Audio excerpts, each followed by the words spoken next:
CM Delhi rounds ಅನ್ನ ಮುಗಿಸಿ ಬೆಂಗಳೂರಿಗೆ ಆಗಮಿಸ್ತಾನೆ ಆಕಾಂಕ್ಷಿಗಳ ಮನದಲ್ಲಿ ಆಸೆ ಚಿಗುರಿದೆ. ಸಂಪುಟ ಪುನರಚನೆಗೆ ಹೈಕಮಾಂಡ್ ಗ್ರೀನ್ ಸಿಗ್ನಲ್ ಸಿಕ್ಕಿದೆ ಅನ್ನುವಂತಹ ಸುದ್ದಿ ಹಲವು ಸಚಿವರಿಗೆ ಢವಢವ ಶುರುವಾಗುವಂತೆ ಮಾಡಿಬಿಟ್ಟಿದೆ. ಕ್ಯಾಬಿನೆಟ್ ಸರ್ಜರಿಯಲ್ಲಿ ಸಚಿವ ಸ್ಥಾನವನ್ನ ಕಳ್ಕೊಳ್ಳುವಂತಹ ಭೀತಿ ಎದುರಾಗಿದ್ದು, ನಾಳೆ ಮತ್ತೆ ಸಿಎಂ ಡೆಲ್ಲಿಗೆ ಹೋಗ್ತಾ ಇದ್ದು ಕ್ಲೈಮ್ಯಾಕ್ಸ್ ಕುತೂಹಲವನ್ನ ಹೆಚ್ಚಿಸಿದೆ. ಅತ್ತ ಡಿಕೆಶಿ ಹಠಯೋಗವನ್ನ ನಡೆಸ್ತಾ ಇದ್ರು, ಬಂಡೆ ಬ್ರದರ್ ಶಾಂತಿ ಮಂತ್ರದ ಮೊರೆ ಹೋಗಿದ್ದಾರೆ.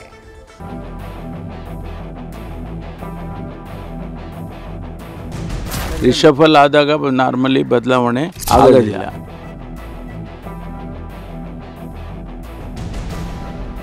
ನೋಡಿ, ಶಿವಕುಮಾರ್ ಅವರು ಪಿಸಿಸಿ ಹುದ್ದೆನಲ್ಲೇ ಮುಂದುವರಿಬೇಕು ಅನ್ನುವಂತ ಆಸೆ ಏನಿಲ್ಲ.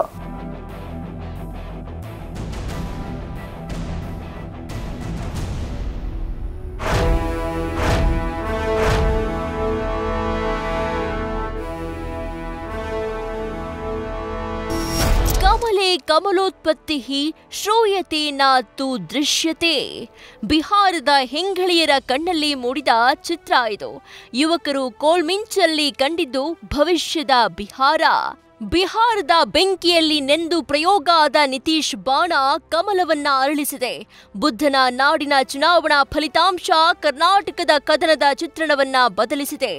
ಆಪ್ತ ಮಿತ್ರ ನಿತೀಶ್ ಸಾಹಸ ಸಿದ್ದು ಸಹಾಯಕ್ಕೆ ಬಂದಿದೆ.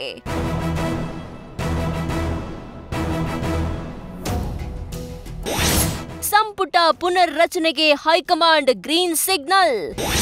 ಹಲವು ಸಚಿವರಿಗೆ ಢವಢವ, ಹೊಸ ಮುಖಗಳಿಗೆ ಅದೃಷ್ಟ.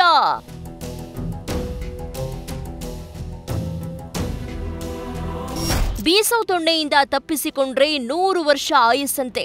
ಆದರೆ ಬಿಹಾರದಲ್ಲಿ ಬೀಸಿದ ಗಾಳಿ ಸಿದ್ದು ಸಿಂಹಾಸನವನ್ನ ಗಟ್ಟಿಗೊಳಿಸಿದೆ. ಫಲಿತಾಂಶದ ಅಂದಾಜು ಅರಿತಿದ್ದ ಸಿದ್ದು ಸರಿಯಾದ ಸಮಯಕ್ಕೆ ಡೆಲ್ಲಿ ಅಂಗಳ ಪ್ರವೇಶಿಸಿ ದಾಳಾರುಳಿಸಿದ್ದಾರೆ. ಸಂಪುಟ ಪುನಾರಚನೆಗೆ ಗ್ರೀನ್ ಸಿಗ್ನಲ್ ಪಡೆದು ಬೆಂಗಳೂರಿಗೆ ಮರಳಿದ್ದಾರೆ. ನಾಳೆ ಬೆಳಗ್ಗೆ ಮತ್ತೆ ಡೆಲ್ಲಿ ಫ್ಲೈಟ್ ಹತ್ತಲು ಸಜ್ಜಾದ ಸಿಎಂ ಮತ್ಯಾವ ಬಾಣ ಹೂಡ್ತಾರೆ ಎನ್ನೋ ಚರ್ಚೆ ಶುರುವಾಗಿದೆ.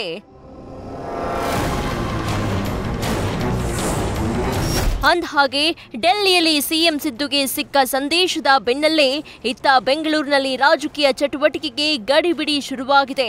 ಸಂಪುಟ ಪುನಾರಚನೆ ಚರ್ಚೆ ನಡುವೆ ಸಂಪುಟಕ್ಕೆ ಸೇರ್ಪಡೆ ಯಾರಾಗ್ತಾರೆ, ಯಾರು ಬದಲಾಗ್ತಾರೆ ಅಂತ ಕಾಂಗ್ರೆಸ್ ಪಡಸಾಲೆಯಲ್ಲಿ ಹಾಕ್ತಾ ಇರುವ ಒಗ್ಗರಣೆ ಪರಿಮಳ ಗೋಡೆ ಆಚೆಯೂ ಸೂಸ್ತಾ ಇದೆ.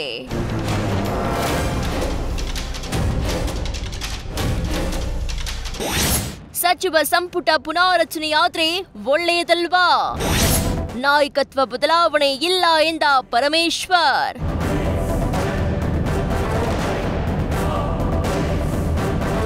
ಡೆಲ್ಲಿ ಡೆವಲಪ್ಮೆಂಟ್ ಸಿಎಂ ಕ್ಯಾಂಪ್ನಲ್ಲಿ ಹರ್ಷ ಉಕ್ಕಿಸಿದಂತೆ ಕಾಣಿಸ್ತಾ ಇದೆ. ಗೃಹ ಸಚಿವ ಡಾಕ್ಟರ್ ಜಿ ಪರಮೇಶ್ವರ್ ಪುನಾರಚನೆಯಾದ್ರೆ ಒಳ್ಳೆಯದಲ್ವಾ ಅಂತ ಪ್ರಶ್ನೆ ಇಟ್ಟು, ರಿಷಫಲ್ಗೆ ಒಪ್ಪಿಗೆ ಸಿಕ್ಕಿದ್ರೆ ನಾಯಕತ್ವ ಬದಲಾವಣೆ ಇಲ್ಲ, ಕೆಪಿಸಿಸಿ ಕ್ಯಾಪ್ಟನ್ಶಿಪ್ ಚೇಂಜ್ಗೂ ಹೈಕಮಾಂಡ್ ತೀರ್ಮಾನಿಸುತ್ತೆ ಎಂದ್ರು. ಒಳ್ಳೇದಲ್ರಿ.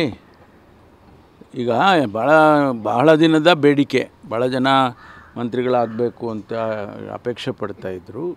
ಈಗ ಅನುಮತಿ ಸಿಕ್ಕಿದ್ದೆ ಅಂತಾದರೆ ಮುಖ್ಯಮಂತ್ರಿಗಳು ಮತ್ತು ಹೈಕಮಾಂಡ್ನವರು ಮಾಡ್ತಾರೆ. ಅಲ್ಲ, ಈಗ ನೀವು ನೋಡ್ದಂಗೆ ಈಗ ಒಂದು ರಿಷಫಲ್ಲು ಅನುಮತಿ ಕೊಟ್ಟಿದ್ದಾರೆ ಅಂತ ಹೇಳ್ತಿದ್ದಾರೆ.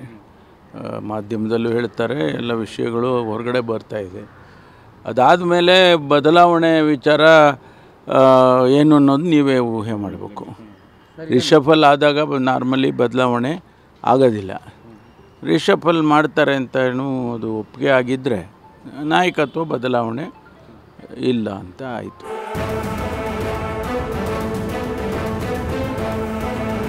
ಬೃಹತ್ ಕೈಗಾರಿಕಾ ಸಚಿವ ಎಂಬಿ ಪಾಟೀಲ್ ಸಂಪುಟ ವಿಸ್ತರಣೆಯೆಲ್ಲ ಹೈಕಮಾಂಡ್ ನಿರ್ಣಯಕ್ಕೆ ಬಿಟ್ಟರು. ಕಾಂಗ್ರೆಸ್ ಕ್ರಾಂತಿ ಕತೆ ಹೇಳಿದ ಪಾಟೀಲರು ಸಿಎಂ ಡಿಸಿಎಂ ಎಂಬಿ ಪಾಟೀಲ್ರಿಂದ ಹಿಡಿದು ಕಾರ್ಯಕರ್ತರಿಗೆ ಕಾಂಗ್ರೆಸ್ ಪಕ್ಷದ ಹೈಕಮಾಂಡೇ ಅಂತಿಮ ಅಂದ್ರು. ನಮ್ಮ ಕಾಂಗ್ರೆಸ್ ಪಕ್ಷದಲ್ಲಿ ಏನು ಕೂಡ ನವಂಬರು ಡಿಸೆಂಬರು ಜಾನ್ವರಿ ಏನೇ ಇರಲಿ, ಒಂದು ದಿವಸ ಕ್ರಾಂತಿ ಆಗ್ತದೋ ಬಿಡ್ತದೋ ಏನೇ ಇದ್ದರೂ ಕೂಡ ಯಾರ ಕೈಯಾಗೂ ಏನೂ ಇಲ್ಲ. ಎಲ್ಲರೂ ರೈಟ್ ಫ್ರಮ್ ಸಿದ್ದರಾಮಯ್ಯನವರು, ಡಿ ಕೆ ಶಿವಕುಮಾರ್ ಅವರು, ಎಂ ಬಿ ಪಾಟೀಲ್, ಕಾರ್ಯಕರ್ತ ಎಲ್ಲರೂ ಕೂಡ ಕಾಂಗ್ರೆಸ್ ಪಕ್ಷದ ಹೈಕಮಾಂಡ್ಗೆ ಅಂತಿಮ.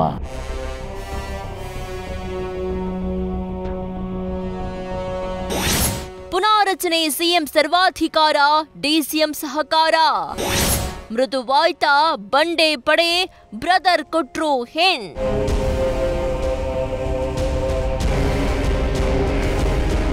ಬಿಹಾರದ ಸೋಲು ಕರ್ನಾಟಕದ ಬಲಿಷ್ಠ ಬಂಡೆಯನ್ನೇ ಕಂಪಿಸುವಂತೆ ಮಾಡಿದೆ. ಡಿಕೆಶಿ ಕ್ಯಾಂಪನ್ನೇ ಗರಬಡಿಸಿದ ಫಲಿತಾಂಶ ಮಾಜಿ ಸಂಸದ ಸುರೇಶ್ ಮಾತಿನಲ್ಲೇ ವ್ಯಕ್ತವಾಗ್ತಾ ಇದೆ. ಪುನಾರಚನೆ, ಸಿಎಂ ಸರ್ವಾಧಿಕಾರ, ಶಿವಕುಮಾರ್ ಸಲಹೆ ಕೇಳಿದ್ರೆ ಕೊಡ್ತಾರೆ, ಹೈಕಮಾಂಡ್ ಹೇಳಿದ್ದನ್ನ ಶಿವಕುಮಾರ್ ಕೇಳ್ತಾರೆ, ಅಧ್ಯಕ್ಷ ಸ್ಥಾನದಲ್ಲಿ ಮುಂದುವರಿಯಬೇಕೆಂಬ ಆಸೆಯೂ ಇಲ್ಲ ಅಂತ ಬ್ಯಾಕ್ ಫುಟ್ಗೆ ಸರಿದ್ರು. 2.5 ವರ್ಷ ಆಗಿದೆ. ಈಗ ಪವರ್ ಶೇರಿಂಗ್ ಮಧ್ಯದಲ್ಲಿ ಇಲ್ಲ ಕ್ಯಾಬಿನೆಟ್ ರಿಶಫಲ್ ಅಂತ ಇದ್ದಾರೆ. ಎಲ್ಲವೂ ಕಾದ್ ನೋಡೋಣ. ಡಿಕೆ ಶಿವಕುಮಾರ್ ಅವರು ತಮ್ಮ ಶ್ರಮಕ್ಕೆ ತಕ್ಕ ಪ್ರತಿಫಲ ಕೇಳುವಂತ ಸಮಯ. ಎಲ್ಲವೂ ಕಾದ್ ನೋಡೋಣ. ಅವ್ರು ಹೇಳ್ತಾರೆ ಮುಖ್ಯಮಂತ್ರಿಗಳ ಪರಮಾಧಿಕಾರ, ಸಚಿವ ಸಂಪುಟ ಪುನರ್ರಚನೆ, ಹೈಕಮಾಂಡ್ ಅಪ್ಪಣೆ ಪಡೆದು ಅವರು ಕಾರ್ಯವನ್ನು ನಿರ್ವಹಿಸ್ತಾ ಇದ್ದಾರೆ. ಸೊ ಪಕ್ಷದ ಅಧ್ಯಕ್ಷರಾಗಿ ಡಿಕೆ ಶಿವಕುಮಾರ್ ಅವರು ಪಕ್ಷದ ಸಂಘಟನೆಗೆ ಮತ್ತು ಪಕ್ಷದ ಪುನಶ್ಚೇತನಕ್ಕೆ ಏನು ಸಲಹೆಗಳನ್ನು ಹೈಕಮಾಂಡ್ ಕೇಳಿದ್ರೆ ಅದನ್ನ ಕೊಡ್ತಾರೆ. ನೋಡಿ, ಶಿವಕುಮಾರ್ ಅವರು PCC ಹುದ್ದೆನಲ್ಲೇ ಮುಂದುವರಿಬೇಕು ಅನ್ನೋಂಥ ಆಸೆ ಏನಿಲ್ಲ. ಅವರು ಹಿಂದೆನೇ ಹೇಳಿದ್ರು, ಪಕ್ಷ ಇರಬೇಕು ಅಂತ ಹೇಳಿದರೆ ಎಷ್ಟು ದಿನ ಅವಕಾಶ ಕೊಡ್ತಾರೆ ಪಕ್ಷದ ಕೆಲಸ ಮಾಡಲಿಕ್ಕೆ ಅಷ್ಟು ದಿನ ಇರ್ತಾರೆ.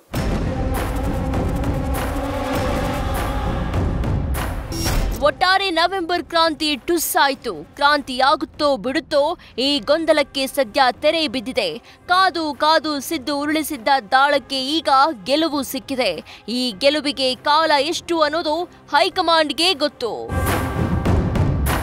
Political bureau, news first. News first ನಿರ್ಭೀತಿಯಿಂದ ನಿಮ್ಮ ಪರವಾಗಿ.